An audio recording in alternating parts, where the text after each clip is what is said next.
I remember growing up as a Muslim kid. We grew up in the Middle East. We practiced, Islam. We would go pray, especially on Fridays. I remember going to the mosque on Friday. It was sort of a big deal.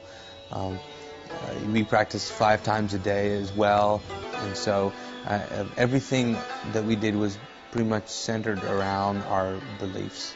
And I remember growing up in that culture, wanting a relationship with God, but knowing that this was it, that this was the religion that you go through, that Allah was the God that I served, and that Muhammad was his prophet, and the way to reaching Allah was to follow the teachings of Islam and to follow the sayings of Muhammad, which are the hadiths. Growing up, I was used to Hindus, Sikhs, even Christians, Catholics.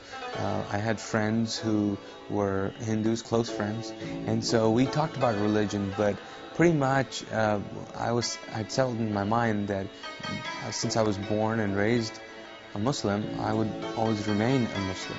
I'd heard about Jesus and sort of the gospel and what he did, but I was really not interested because to me at the time Islam was not just a religion, it was sort of a nationality. That's who I was, and so it would be ridiculous for me to even consider changing my nationality, even though I did have reservations about certain teachings. The thing about Islam is that it really discourages questions. Questions and doubts are, not having a faith, and so that was discouraged. My brother was in college, and so he would come, in summer vacation, and he started talking about Christianity. He brought a Bible home, and we started to have, several debates on it. And most of his friends were, saved and had a personal relationship with Christ, and so he began to talk to me about it, and I was very defensive and really did not care about it. While that was going on, I was also attending a weekly meeting with my brother. They show a movie about the rapture. It really intrigued me, and they end the night with prayer. And as they close, I'm sitting in the back, and I flippantly say a prayer, which was pretty, bold, maybe ignorant, and arrogant. I pretty much said, listen, I don't know if you're really true, or I don't even believe this garbage, but if you're so true, why don't you just come down and show me? That was my prayer. Several nights after that, I was in my room, and it was about 11 or 12 o'clock at night, and I had just finished reading a novel, and put the book down and stretched on my bed.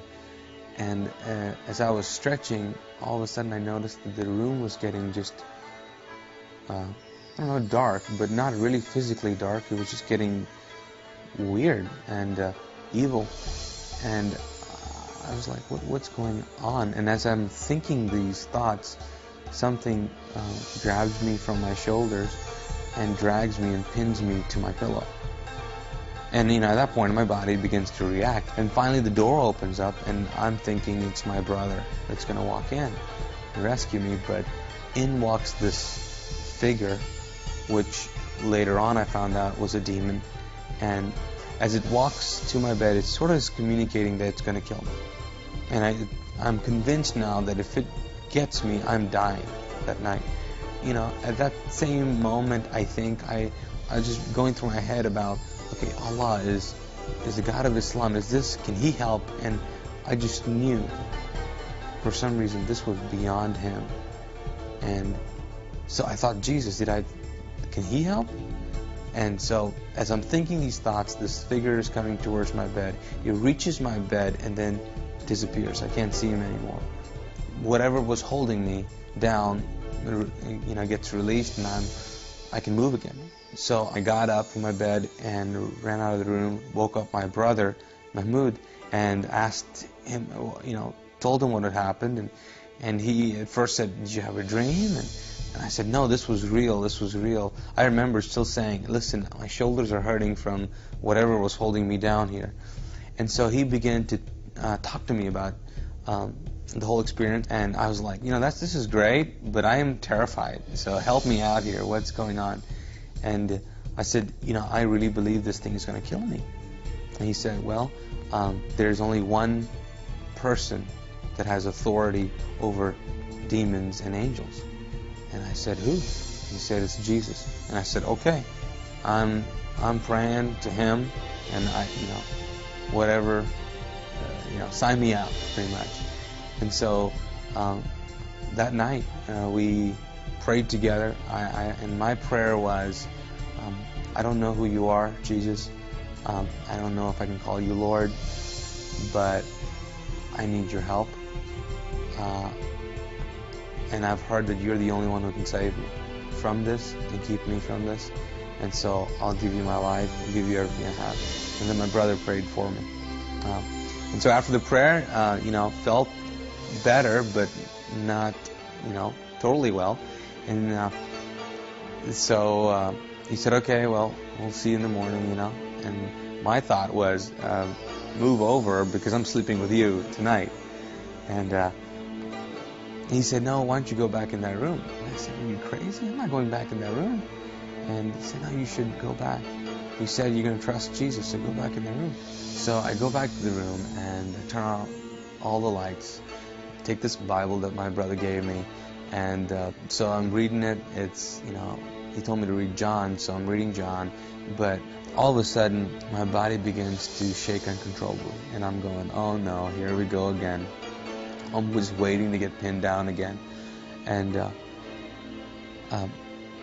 I just find myself sitting on my bed with my eyes open, staring into one corner of the room where it was just lit up with this glow of this presence. I believe it was the presence of Christ just introducing himself to me.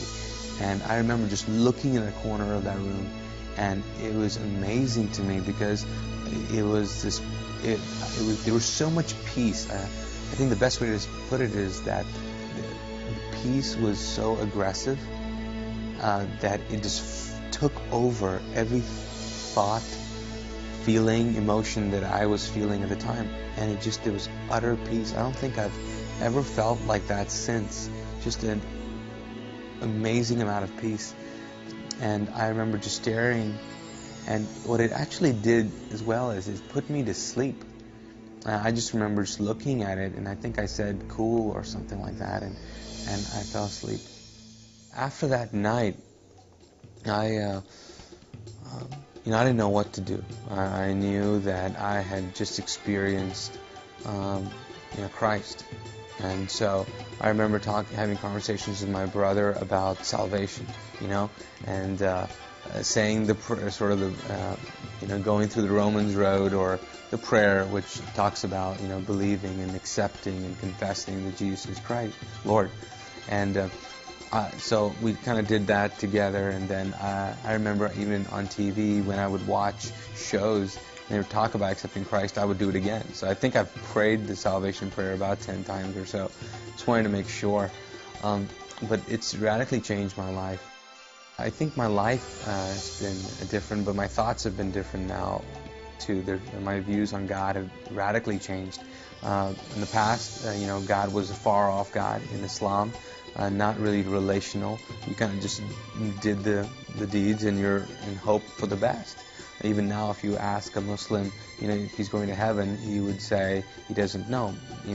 It all depends. And they just say, inshallah, which means, God's will, by God's grace, it'll happen. And but now it's very different. I know I have the assurance of faith now. Before, I thought that you had to do a certain amount of things to get closer to God. Now, I cannot get any closer to God. Now, my intimacy with God can grow, and my love for him can grow, but as far as he's concerned, he's as close to me as he's going to get. I think that people long to be intimate and long to have people to know them and really, really know them.